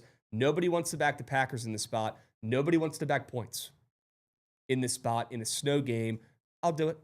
The under just seems a little too easy, but I want to isolate here because I think there's a chance that Caleb Williams shits down his leg. Yeah. Respectfully in this one. So, maybe Eric Bieniemy's running back core. By the way, shout out Eric Bieniemy. He's maybe one of the best running back coaches in the NFL this year. Hilarious. he's got those guys playing great. He's got Kyle Monangai looking like Adrian Peters out there. Yeah. Well, good luck against that D-line for the Packers. The Fleurs boys are showing up when they need it most, and the Packers win this game in a blowout. Team total over. Yep. For what it's worth, too, I mean, I guess we can talk about it when we get to the favorites. I have sworn an oath to, in the wild card round, not bet a quarterback that's played in the playoffs or a quarterback that hasn't played in the playoffs playing against one that did play in the playoffs. And they're not all going to lose, but that's one of them. Jordan Love's got a little bit of experience. He's got a 1.5 passing touchdown square that's red. It's a snow game. Yeah. In a snow game. Yeah. He's thrown 2. Jacobs is getting 2. And this game's soaring over. Yep. With you on that. What do you like about the Jags? Whoa, look at this. Cheeky. First half team total. Cheeky play. Which, remember Liam Cohn's last playoff game, Krabs? I'm sure you do. Mm-hmm. We were there in person to watch it, and one of the best days of my life. Yeah, one of my worst. Yep. He was very self-critical after that. See, the Bucs had a field goal in the first drive. They didn't cross the 50 until the 2-minute drive at the end of the first half where they scored a touchdown. A lot of Liam Cohn's self-criticism came from the fact that he was pissed at himself for not opening it up earlier. It was a good matchup for our rushing defense. So I did too much of that instead of opening up in the pass game, and I didn't go to the play action early enough. I think that's still in his head, especially because you look at this game, the Bills defense is bad. The run defense is their worst part. So in my head, I look at this and I'm like, holy shit, this is the same thing as last year. Yeah. Where you're getting a plus rush matchup. You just think if the Jags are going to win this game, Liam Cohn's just going to run ETN 1,500 times. T-Law will take his shots, but that's how you win the game. This is the matchup. I think he still has that in his head from last year. You don't want to get behind the 8 ball. Okay. Where you're having to throw to come back late in this game, and you kind of don't have a plan B if the rushing attack doesn't work out the way you think it's going to against a shit rush defense. I think you see some shots from T-Law early in this game, which, knock on wood, I've kind of been good at pointing out those spots for T-Law, and I haven't bet on him too much or bet on the Jags offense very much throughout the year. I've kind of picked my spots. Yeah. This playoff game feels like you open it up early. You don't want to just be super conservative and run the ball because Bills' rush defense is the worst by far, I would say, in the playoffs, not in the Panthers. Okay. I think you're about to see quite the opposite of what people expect. I'm in. I'm buying into the Jags. I am. I like the Bills at first. I think I'm coming back around to the Jags. Maybe it's because the line's back to close to a pick 'em. Yeah. I'm buying back into the Jags here. And look, I still think the Bills just have some, leftover respect from previous years, making the playoffs damn near every year. Josh Allen gets some serious respect, obviously, by the books, and he deserves it. He's one of the GOATs. But we're not talking about how this Jags team closed the season out enough. Talk about a team with just W chemistry. Talk about a team that feels like the Commanders' locker room from last year where nobody could kick them while they're down. Nobody could beat them. And nobody was going to get in their heads. Nobody's going to rile them up. This team is just vibing right now. They're playing great football down the stretch. I mean, I had Trevor Lawrence on my bench for damn near the majority of this whole season in my Dynasty League, and I regretted it because he tweaked at the end of the season. And they got a couple different ways to beat you. They could beat you with their two-headed backfields with my guy Tootin and ETN as well. They could beat you with Trevor Lawrence, who played great down the stretch. And let's hope we get some early points here. I mean, this is not a typical Scott McDermott Bills defense. Again, they've had to deal with injuries this season. Something just looks off with the Bills this year, and I think we could get some early points here from the Jags. And then maybe Josh Allen, claws back into this game and makes it weird late. But I love the sell job, and I love the play from me here on the Jags. Get them early. Get them early. Okay? Early and often. Jacoby Myers might be the addition of the year. Isn't that nice to say? Legitimately, yeah. He was, or has been, unbelievable. And I have him on my Dynasty team, too, so I'm pretty excited about that. Yeah, you should be. Good. All right. Are the subbies still working, or? It's been 21 minutes. Holy smokes. Appreciate you goats coming in here, subbing, doing your job. Sade, Snacks, Easy Puck, Beluga, all the goats who have subbed up so far today. Aries gave out a 20-piece, and nobody's talking about it. W. Aries, Ryan Kinney as well. Big Cheese. What's up, Big Cheese? Big Cheese. W's. Broke from the ice cake. That's fair. Risings, you're going to make so much money tonight responsibly. You're not even going to remember that game last night on the ice. Okay? Have some confidence. Feel good about these plays tonight. I'm feeling good about Jovan's. I'm feeling good about mine. All right? Let's keep moving here. Goots, what do we got on deck, my man? How about some blowouts? Wow. Rams. Sure. We'll talk about that in a second. I'll add on to the Packers here. I mean, I'm double dipping here with the Packers on their team total and the ML. Big fan of the Packers' favorite play of the weekend. Packers on the ML. They're not losing this game. There's some weird squares up there on Prize Picks. Jordan Love is about to go off in this game. You're going to see them dominate a snow game. Josh Jacobs is going to be fresh, rejuvenated, ready to attack. Third time's a charm here for the Packers. Third time they're facing them this season. And nobody wants to back this team that's dealt with so many injuries down the stretch. I mean, they had backup QBs, third-string QBs playing at times at the end of the season. And Jordan Love hasn't played in a long time. And who the heck wants to back him coming back against the Bears, who their defense has shown that they're serviceable at times this season, but I think they're frauds, to be honest with you. And Tremaine Edmonds can't do it all himself. So go ahead and give me the Packers in this game. I think it's absolutely ludicrous seeing the Packers as a favorite on the road in this spot with how they closed out the season with 4 straight L's. I know the Bears dropped a couple games as well. But after that 49ers game, was it the Niners they lost in the second to last game? Yeah. After that game, I mean, the last week really didn't move needle or mean much, in my opinion. They're already pretty much locked into the playoffs. So Packers as a favorite on the road here at Soldier Field is an absurd line with how they closed out the season. And I'm taking LaFleur, who's got plenty of postseason experience at this point, over Mr. Ben Johnson in his postseason debut as a head coach. Good luck, Ben Johnson. You've been pretty cocky all season. It all comes crumbling down against LaFleur, the Packers, this weekend. That's why they're flipping back to a favorite on the road. Ridiculous line. I want it. That time. Yep. Has to be done. I'm with you. We'll talk about that in a bit. Cool. Don't know what I really need to tell you about the Rams. I've seen a lot of comparisons of this game to, I guess, both the Bucs versus Heineke game because of the line, and a lot of people seem to think this is also a replication of the Beast Mode team against the Saints. Yeah, I don't disagree. I don't agree with that. Okay. Especially because you've already beat them. This is your chance, and not because it was strictly the Bucs, but I would have said if the Bucs have a little better of a chance to beat the Rams because they had that first matchup win if they were in the spot. They are about to lay absolute belts on the Panthers in this one. Especially now that you're getting your guy back on offense. The offense wasn't the problem the first time around. It's not going to be the problem this time. You need Bryce Young to keep up. And he did well in the first time, or the first time they played. He took shots downfield. Like I've talked about it a little bit. The Rams' front seven is a fucking problem in a good way. Their secondary, however, especially in the back half of the season, has been a problem in a bad way. Yeah. And they exploited that a little bit. They took shots down the field. I don't think you're going to get those same looks, especially because they gave him a lot of man coverage looks. And Bryce Young, sneakily, throughout the year, like he's always been a great deep thrower. It's gotten better over the course of it. And the Bucs have been the victim of it multiple times, especially because Todd Bowles gives them a lot of the same blitz looks that the Rams gave them the first time they played. You're going to make him read a defense in this one. If I had to take a wild guess, the Rams are probably going to play a lot more zone than they did the first time around, limit those deep shots, plus didn't really do too much last week, but it's going to be wet and rainy or wet and windy again. Have fun. The Rams are going to be running the ball down their throat the entirety of the game, whether it's Kyron or whoever they choose to put out there. 30-0 in this game. Could be. 30-0. Could be. That's my prediction. They'll get a touchdown for this game. They're not getting 2 because they have the Panthers kicker up for 1.5 extra points. They might squeak one. Yep. They might squeak one. That's just. I mean, surely this goes more than, right? The kicker's PAT made square? That's just. Surely Ryan Fitzgerald, who's green in 4 of the last 5, gets 2 PATs. You're only asking for 2. You're not asking for 3. Usually it's 2.5. You're not asking for 3. You're asking for 2 PATs made.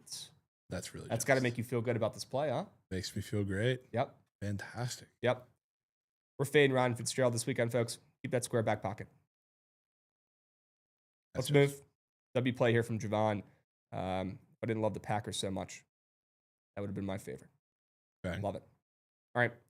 Let's talk about some dogs. I'm flipping from the Bills to the Jags. Consider me flipped. I'm taking Trevor Lawrence. I'm taking King Cone, who is so good. Great coach. Fantastic coach. I should have paid him whatever he wanted to stay. Should have given him the head coaching job in Tampa. But again, that's probably a comment for another time. This Jags team is gluing like Elmer's. This Jags team is vibing. I'm jealous of Yale, our content guy outside, because he's got something special going on right now with this Jags team. I'll tell you right now. And the Bills are quite the opposite. The Bills have talent. The Bills have Josh Allen. On paper, the Bills should win this game. But something doesn't feel right with Buffalo in the Big 2-5. /Big 2 stats. Something feels off. People are saying McDermott should get fired. They're not passing the eye test. It was all downhill after they had that crazy comeback against the Ravens in week 1. Still mad about that game, by the way. Still mad at the Ravens about that game. But the Bills have been beatable at times this season. Sure, they have the advantage at QB. Even with how Trevor's playing, the Bills had the advantage at QB. But the Jags flipping back to a pick'em here against a team with plenty of postseason experience, a team that, by the way, might have a voodoo hex placed on them because they simply can't get it done. They can't win a Super Bowl. They've never won a Super Bowl. They might never win a Super Bowl. They went to 4 Super Bowls in a row and couldn't win a single one. Shout out the Commanders who got one of those Super Bowls. Shout out the Bills for letting us win that game.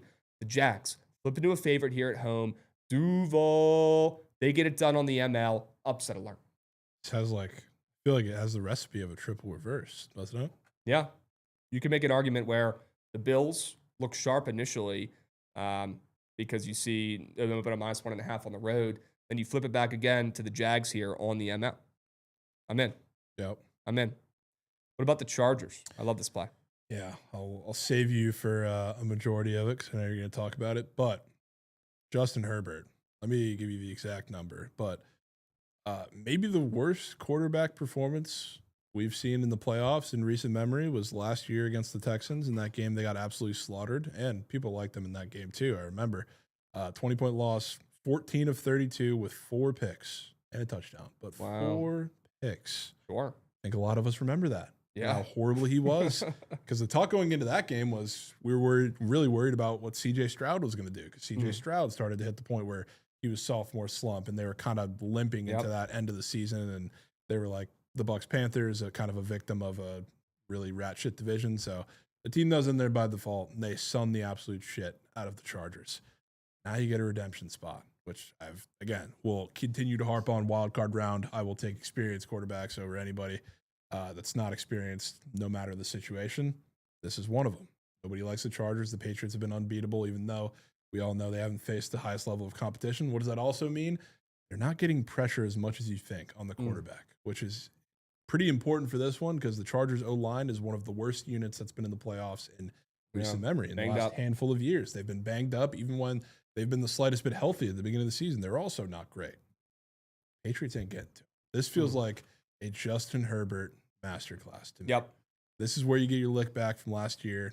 Just a pitiful, pitiful performance in the playoffs. He's going to throw against this Patriots defense. I'm excited for it. Yep. They're going to go in and get an upset.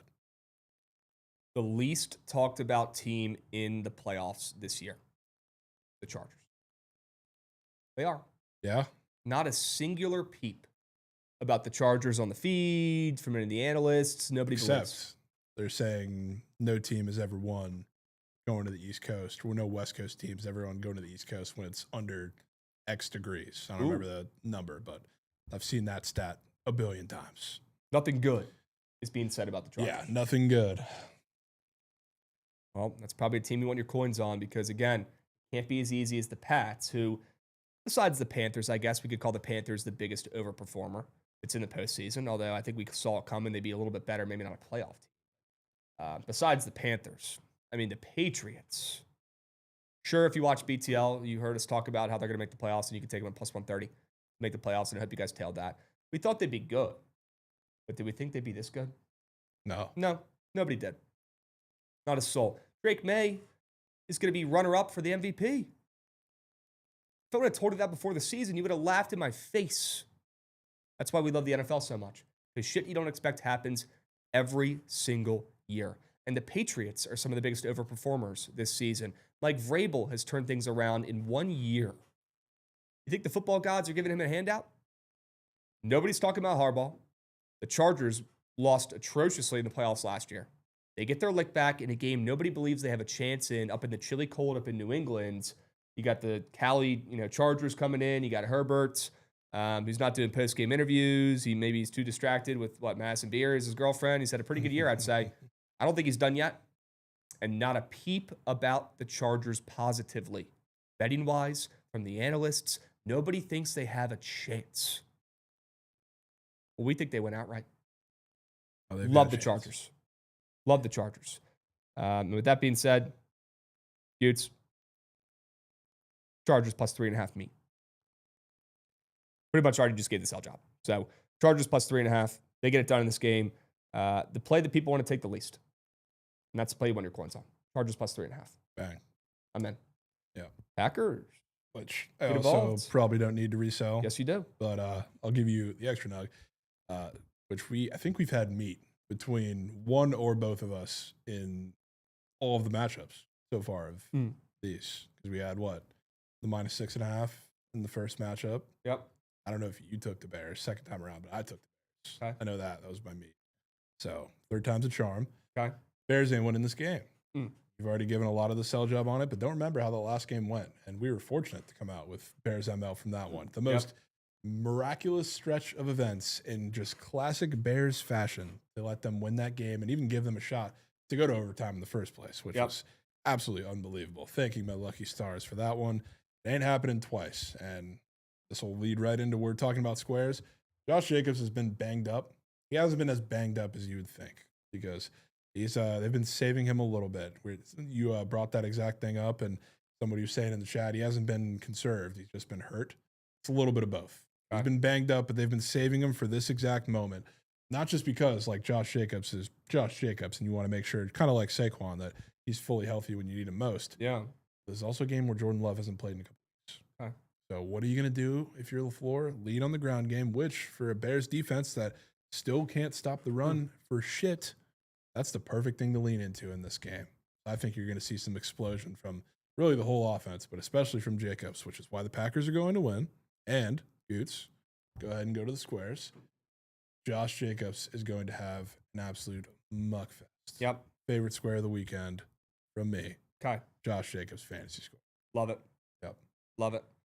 Great sell job. Packers are getting it done. I wish it was as easy as taking the Bears in this spot. God, it would save us so much time, and we wouldn't have to take the shittiest looking bets on paper, and we wouldn't get clowned when those plays rarely lose. Yeah. It'd be so much easier. Life would be better. Plays like the Bears ML paid out. They don't. And a team that's had one of the luckiest seasons in the NFL, a team that's been an absolute weapon in one-score games, a team that's had a lot of luck on their sides, that luck runs out against the blue-collar, hard-nosed Packers. Love the play. Love the sell job. Love Cranny Bets for coming in, dropping a resub. Okay. Love Cranny Bets for coming in, dropping a resub. W's. Mark Scar as well, dropping a 5-unit whale. 5-unit whale. Let's go, Mark Scar at a boy. Real quick, let me reel it back in before we go over these squares. I guess it's pertinent too because we have a Charger up here. If the Chargers win this game, do they go to Denver? Somebody said that in the chat. Yeah, so. It depends on because aren't the Chargers a 5 seed? Can we talk through this really quick? They're 7. Oh, then yeah, they would. They're auto. Yeah, they're auto there. Yeah. If they win this game, they're going to Denver. Yeah. I want to switch my Super Bowl chant. Nah. I'm switching my Super Bowl chant from the Rams to the Los Angeles Chargers. Nah. Justin Herbert is having the year of his life. Harbaugh is a winner. That defense has some old goats on there that have not heard no bell. Nobody talks about that Chargers defense. Relatively mid, maybe a hair above average. You think Khalil Mack is going down without a big-time bang, a big-time win, a big-time Super Bowl? I don't know. Khalil Mack is going to go out there and dominate. This Chargers team, nobody's talking about him at all, and that's what I want my coins on. I'm pulling the odds up right now. That would be just. I mean, if they win this week, to beat Denver. So I'm with you on that. That's 2 in a row. I don't know how much further they go. And then who would they play next, theoretically? I mean, I guess a lot. You can't really get a theoretical matchup. I want to know. Who would they play? Who would you think they play?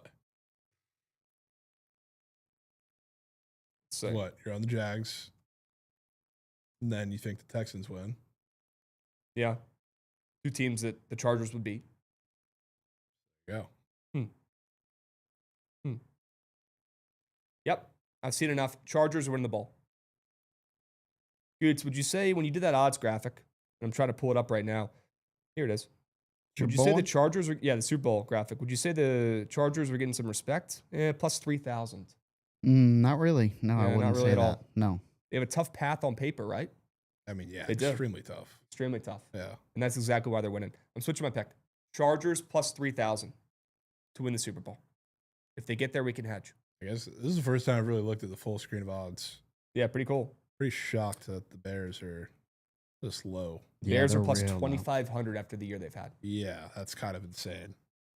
I would expect them to be like where the Jags are, like plus 1,300. Same for the Packers. So No, Bears Packers doesn't mean shit. Mm. So neither of them are winning. I can't believe the Broncos are plus 650. Yeah. The 1 seed. Frauds. Where are they going to put them? Do? Frauds. Pats plus 900, Eagles plus 950. They're not winning it. I mean, any team on this list could win. Yeah. And that's exactly when you want to take a plus 3,000 dart. Rams ain't winning. Bills ain't winning. Those are in every Okay, talking head. sure. Every talking head. Everybody on Twitter. Haven't seen a single bracket without mostly the Bills, but one of them in the Super Bowl. It's everyone. You know whose odds look a little short to me? Let me see if I can pick it out. I guess we talked about all of them. Who would that be? Jags. Plus 1,300. Yeah. I mean, they're in like, I think the same spot as like the Bears, Packers. They're not even favorites to win the first game. I know. That's what I'm saying. I'm saying Yeah. I feel like their odds should be the same, really the Bills too, as one of the Packers and Bears. Well, it's not the Panthers. It's not the Steelers. It's not the Rams, and it's not the Bills. It's not the Seahawks. Yeah. That leaves us with the Broncos. They're frauds, respectfully. Bo Nix is not winning the Super Bowl. No. Sean Payton's a GOAT. Their defense is elite. Respectfully, Bo Nix is not winning the Super Bowl. The Pats aren't winning the Super Bowl yet. If they do, I'll tip cap. The Eagles aren't running it back. The Texans, plus 1,200. Their path is interesting. I don't think D'Amico Ryans has it in him, respectfully, but Don't know that he and does. Stroud will either. probably drop a stinker at some point against one of these good defenses. But The thing is, like, if the defense plays like they did before the last couple of weeks, he can afford a stinker. yeah, That's just like, there's only so many, I guess, defenses that I'll feel super comfortable riding in the offs. And one of them has Sam Darnold as their quarterback, so that eliminates them. Yep. One of them also has Bo Nix as their quarterback, so I'm good on that. Yep. DJ Stroud, I would take over the two. The teams I'm eyeing here are really in the middle to bottom of the odds. Texans, Jags, Packers, Chargers. Those are teams that are looking at me funny. This is chaos. Yeah. This is the year, though, where it could be a long shot. Yeah. I really do think so. This is the year to take your value stab. I really do think so. Okay. Yeah, respectfully, Sam Darnold is not winning shit. I just can't believe there are people who really like think and feel confident about Sam Darnold hoisting the Lombardi. No. If they had a lot of other QBs, I'd be more inclined. McDonald's a GOAT. Their defense is probably the best in the NFL. I don't think Darnold has it in him, respectfully. Yeah. We've already seen him come back down to earth a hair at times at the end of the season. Not every game, not overall. He's had a great year. My goodness. Back-to-back elite years from Sam Darnold in the regular season. We'll see how he does. And by the way, the pre-playoff favorite almost never wins. Yeah, it's The cake Super every Bowl. time. Like 16% of the time, they win. You'd think it'd be more. All right, squares. Let's talk about them. Squares. I gave you Jacobs. Yep. And then Herbert. we talked about that pretty much. Or in that playoff game last year, he's also thrown one like 5 of 6 weeks, which is incredibly irregular for Herbert and probably has to do a little bit what the offensive line is doing in front of him. The fact that that's a square is heinous. He is not throwing a pick. Okay. We are at 1,142 subbies. We need to get to, what did I say, 1,500? Can we get to 1,200 by the end of BTL? Because if we don't have a chance. And I'm not going in full baseball kit to the card shop. We need 59 more subbies on the BTL today. Step up. Do a job. Okay? Dubs, go to my squares real quick. Gootsy. If I can't fade Devontae Adams, I can fade Puka Nacua. What do you mean? If I can't fade Devontae, who, by the way, he's a goblin now on Prize Picks to score a touchdown, thank God. Or else he'd be up here. And we all know he's scoring a touchdown. Okay, so that could save me some cake. But they ain't both scoring. Okay? Puka Nacua ain't scoring. It's going to be actually a Goots game. It's going to be Kyron Williams' legacy game. And this one is actually what I'm predicting here. That gets Goots for the first time fired this up. season, it's going to be a Kyron Williams legacy game. First time. That's unbelievable. Yep. I made the Bookit Fantasy League championship with Kyron Williams. He had a Yes, you great year. did. Yep. Yes, you did. Puka Nacua ain't scoring. JC Horn is one of the best quarterbacks in the NFL. The under in this game is going to hit. What do they have to force? What narrative did they have to force with Puka Nacua, who scored 6 touchdowns in the last 4 games? He's scored enough. If anybody scores from that receiving group, it's going to be Devontae Adams. It's probably going to be some random tight ends finding the end zone as well for the Rams, because Matthew Stafford likes to make it as difficult as possible. At times, make him look really cool. Not Parkinson. I know you probably took a peep at that square on the pop tab. Yeah, he ain't scoring. Green to square of you on. He ain't scoring. And Puka Nacua isn't either. I love the under in this game. Sure, I like the Rams. But again, save it for when you need it. McVay's smarter than this. You're playing a team that doesn't even belong here. Run the rock, win the game, move on. Puka ain't scoring. And this square looks like one of the easier squares on the Prize Picks board. Puka Nacua ain't finding the end zone. Okay. Brock Purdy, less than 1.5 pass plus rush plus receiving touchdowns. We know he's not rushing one in because he's paired with that Jalen Hurts square. By the way, that square might be a nuke. We know this game's going under. One of my favorite plays of the weekend, the under in the Eagles and the 49ers game. The 49ers are only going to have a handful of possessions in this game because Saquon is just going to freaking milk clock and run up the field the entire game against a team with no linebackers. So Brock Purdy's not going to have a lot of time, a lot of possessions to score. And he's had a great year when he's played. Brock Purdy is, once again, after Mac Jones played out of his mind, Brock Purdy came back and played even better. Yeah. Brock Purdy's him. We are a Brock Purdy pro pod. Incredibly pro pod. We love Brock Purdy. I have a Brock Purdy Iowa State jersey. I was about to ask if you still had that jersey. I do. That jersey probably gives you and Trent nightmares. Yeah, it does. It does. But Brock Purdy, who, by the way, is up in a category where I swear to God, these squares just never turn green on the more than. The pass plus receiving squares in NFL and college football, they don't go more than. That's why they're up. Okay, they're up for bait. Don't be a fish on the hook. Be a shark. Okay, that's what we want to be this weekend. And Brock Purdy ain't throwing 2. He ain't running 1 in. He'd be lucky to get 1.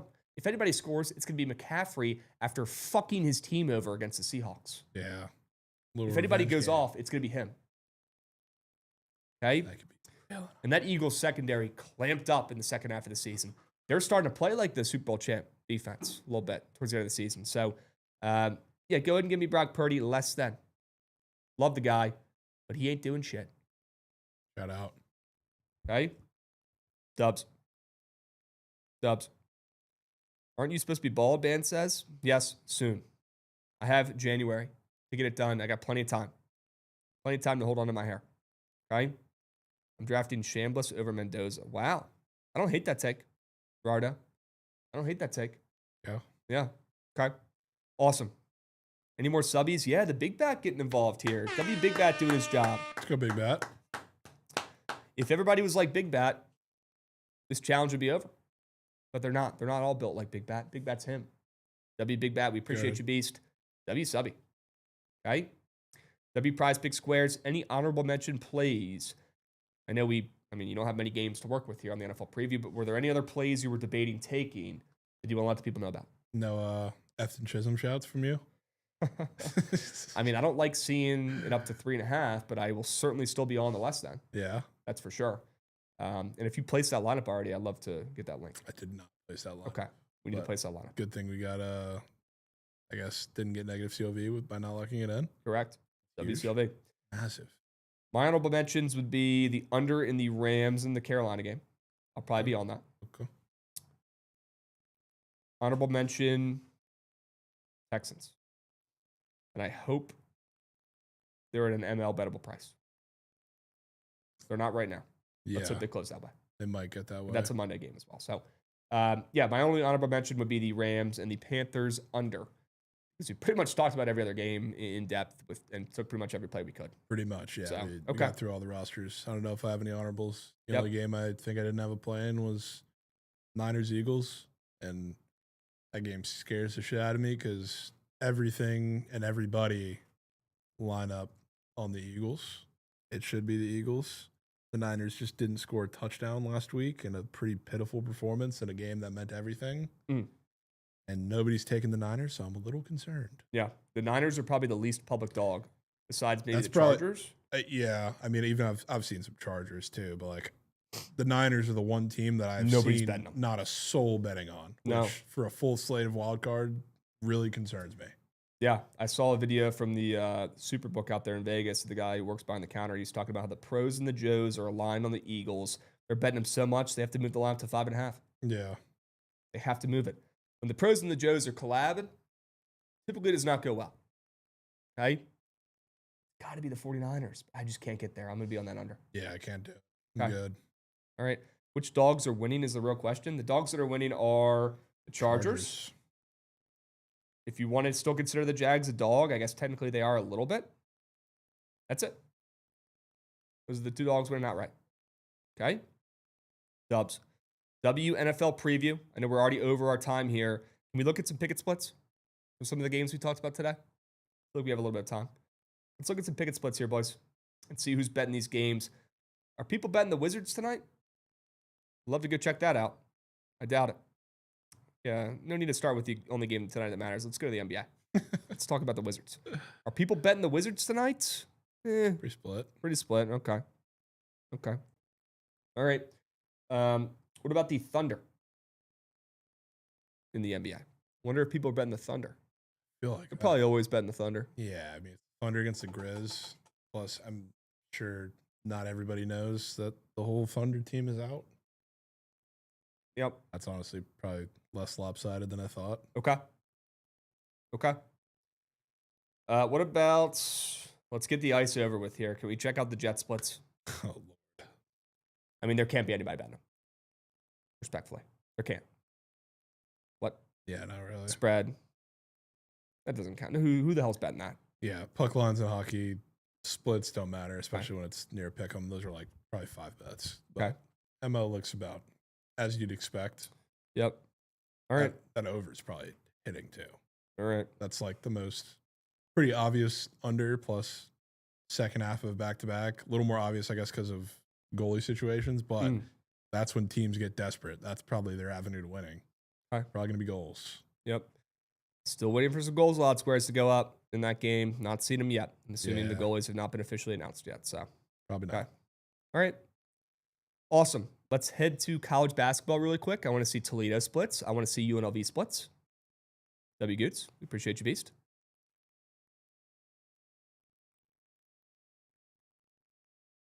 Can use any color other than white. Get yellow up and moving. Wow. Oh, that'd be dark mode. Boy Goots. All right. So it looks like Toledo's sharp on the spread. Just a Nukenheimer. Most people are probably taking the ML. That might have been Krabs. Yeah. I mean, yeah, I already locked it in, so it probably is. All right. W's. What about UNLV? Latest of late nights. Might be the last game. Nah. I mean, that's just. Cool. Okay. Good sign. Okay. Great sign for UNLV bettors. The Toledo coach is buying the first 500 beers for students at the game. I mean, what else do you need to know? That's hype. Taking Toledo tonight. That's hype. Getting the people fired up in the MAC. And Winnipeg's down to plus 105 on the ice. Let's go. I don't even know if you want it to be like sharp and moving your way. I just want it to stay right there where it is, plus 105. Yeah. Right where it opened up. All right. Let's head to the game of the night. Oregon and Indiana. See if people are betting on this one. Already over $2 million tracked. And Indiana's public. Shocker. Indiana's going to be in everybody's parlay pieces tonight. Indiana is public. I bet by kickoff, they're even more public. Oregon getting a little bit more bets on the spread than I expected. But again, I think a lot of ML bets are going to be placed on Indiana paired with something else, and it's probably going to be cake. Okay? Yep. Some more under bets than I thought as well here, to be honest. I thought that'd be a little more lopsided for the over. Not going to lie. Yeah. I mean, not going to lie. It looks like an under. It reeks like an under. It gives me the same like concern of the Niners, though. Like Oregon just shut out a team in the playoffs. The first time we've ever seen that. And Indiana wasn't far off. Yeah. It looks like an under on paper. Should be. That's a button I don't know if I can push. Okay. Very excited to sweat the Ducks out tonight. Yeah. Very, very excited. That'll be fire. Yep. All right, chat. W stream today. Let's spend plenty of time on the squad ride. We have to finish the week strong, please. Okay, we are, 2-3 in January on squad rides. It's not going to cut it. Let's lock in. Take our time here. Let's pick our plays. Goots, do me a favor if you're around. Run that shit. I'm trying to see that train.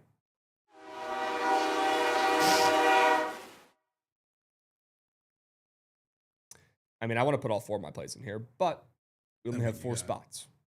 You got 75,000 units hanging today. You got to listen to the units. If we put Oregon in, it's going to win the poll. It's not a problem, though. Yeah, it's not a problem. You love that Thunder play, though. I can tell. You do. I love when I get chances to bet on the best teams.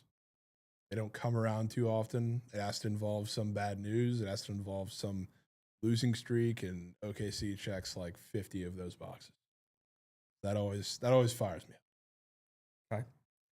So here's my question. Do we go Toledo, Pelicans, Winnipeg, and Oregon?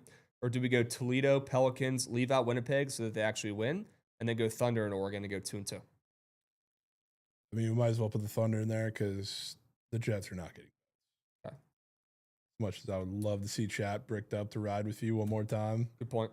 They ain't getting a single vote. Good point. All right, let's go 2 plays from each of us here. You okay with leaving UNLV out? I'll survive. Okay. Their motto, I'm sprinkling them out. Okay, good. Toledo on the ML, Pelicans on the ML, Thunder -5.5, and the Oregon Ducks +3.5. Let's cash. Get those votes in. Hurry up, go, go, go. Gucci will drop the link to the poll here in a moment. And the tweet is up. Everybody sprint. Don't walk, don't run, sprint over to Twitter to lock in your vote for the Squad Ride poll for Friday. Let's finish the week strong, please. Okay? Click the button of the nastiest play you know is turning green. Don't click the button of the play in the biggest game just because you want to watch the biggest game and sweat it out. If that's your favorite play today that you know is hitting, great, sure, awesome. Love that play as well. But pick the play that makes your stomach hurt. That's the play you want to click. That's how we win. If you click the nastiest, grossest, worst-looking play that you know is going to hit because it's literally the grossest play of all time that you've ever seen.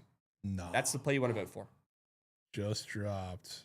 Bookit with Trent's NFL Playoff Mortal Mega Max plays on the website.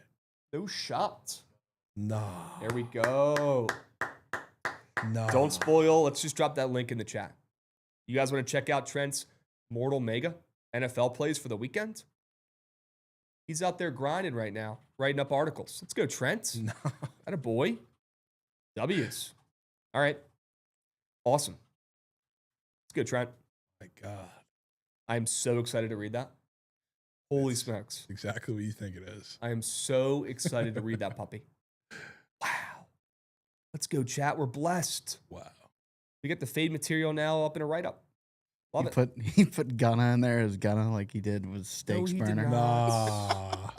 In the article? Yeah, Gunna. Nah. Bro, why are we not proofreading these? Bro said. It doesn't matter, man. It's Trent. He fuck him, click and pray for double-digit win. Okay. Nah. Okay. Nah. That's that TCU education for you. Nah, don't loop us all in here. I'm looping you. Don't loop. Don't Tyler loop me. I'm looping you. Yep. Bears win when Trent's on them. Yep. Great call. Keep betting them, Alex F. Want a better number. Keep betting them. Okay. 4 plays, 4 winners. Hurry up. Go, go, go. You got a couple minutes left to get your vote in. Everybody sprint over to the Bookit BTL X account and lock in your vote for the Squad Ride tonight. 4 plays, 4 winners. Toledo on the ML. Pelicans on the ML. Thunder -5.5. And the Oregon Ducks +3.5. 4 plays, 4 winners. Get involved. Hurry up. Go, go, go. Please. Get those votes in. Get them in. Vote for the play that makes you sick that you're taking tonight. Because that's the play that's probably going to hit. Vote for the play that makes no fucking sense to your brain. And that's going to be the winner. That is how we win. We don't win with taking square plays. We don't win with taking undefeated teams. We don't win with riding with the public. We win by fading them. Have a sack. Go against the grain. Be contrarian. Take a nasty play. Take a dog every once in a while. Don't be afraid. Don't be shy. Hey, we love sports so much because dogs bark all the time. Coots, if every favorite won every game, would you even watch? No. No. Those games would suck. Sports would suck. That would be a great world for Trent to live. Yeah, he'd be rich. He'd be Holy Bezos, smokes. dude. Unfortunately, that world does not exist. And dogs bark all the time. Get involved. We got 1 minute left. Get those votes in. Hurry up. Go, go, go, go, go, go, go, go, go, go, go. Click on the play that makes your stomach hurt. Go. Get involved. Toledo ML, Pelicans ML, Thunder -5.5, and the Oregon Ducks +3.5. Quack. 2 words. Quack. Quack. Not the fruity quack. 2 words. Quack. Not that quack. Get those votes in. Hope Fruity's feeling better. I know he was sick with the flu. Josh is back in office today. He was just sick. Preston is apparently sick today. He's not in the office. So hope the boys are feeling better. A lot of people out there getting the flu. A lot of people out there getting sick. Wash your hands, you nasty mobs. Please. Wash your hands. Seriously, it's no joke. Keep them clean. Wash your freaking hands. And get those votes in, most importantly. Those votes in. All right? Don't forget, we got the CFP tonight. Could be game of year. Still be sweating Robert Williams dunks. Sure we will. Can't forget. And I wouldn't have it any other way. Okay? W plays absolutely in love with all 4 of these plays on here. They're going 3-1 or better. Okay? Awesome. Goated. Get him in, get him in, get him in, get him in, get him in. Spain, do we have a line sighting? Hoping we would. For potential game of Eon tomorrow, we do. Krabs, welcome to your card. TCU's +7.5. Oregon +3.5. Trip Let's go. against AZ. Rod right. Wow. I'll be on that. I'll be And on I'll be that on the too. Ducks. W play Jovan. Great sell job. BJ Cheek coming in, dropping a resub here to close us out. WBJ Cheek. WBJ Cheek. We appreciate you. Okay? Let's go. Okay. Squad ride Oregon +3.5. Okay, let's stay hot in college football. Let's win tonight. Together as a unit. We're going to fire up Sweats later tonight as well for this game. Be there, be square. Cancel your Friday plans. Make the call now. Don't wait till the last second. Your buddies are going to get pissed. Make the call now. Take the flu. Whatever you got to do to get involved on Sweats tonight, join us. Relax, crack a beer, kick the feet up. Let's sweat together. Right? W Stream, we appreciate you guys. Make sure you guys are staying tapped in on the socials. Okay, show the Bookit BTL account some love. It needs it. Okay? Helps more than you guys know. And I hope you guys have a great weekend. We're sweating tonight. We're sweating all weekend. Crab Trap Spaces tomorrow morning as well. A lot going on. A lot of content for you guys this weekend. Do me a favor. Stay tapped in. Show some love. Bang. Squad ride Oregon +3.5. We'll catch you guys later tonight. Same time, same place on Monday for BTL. We'll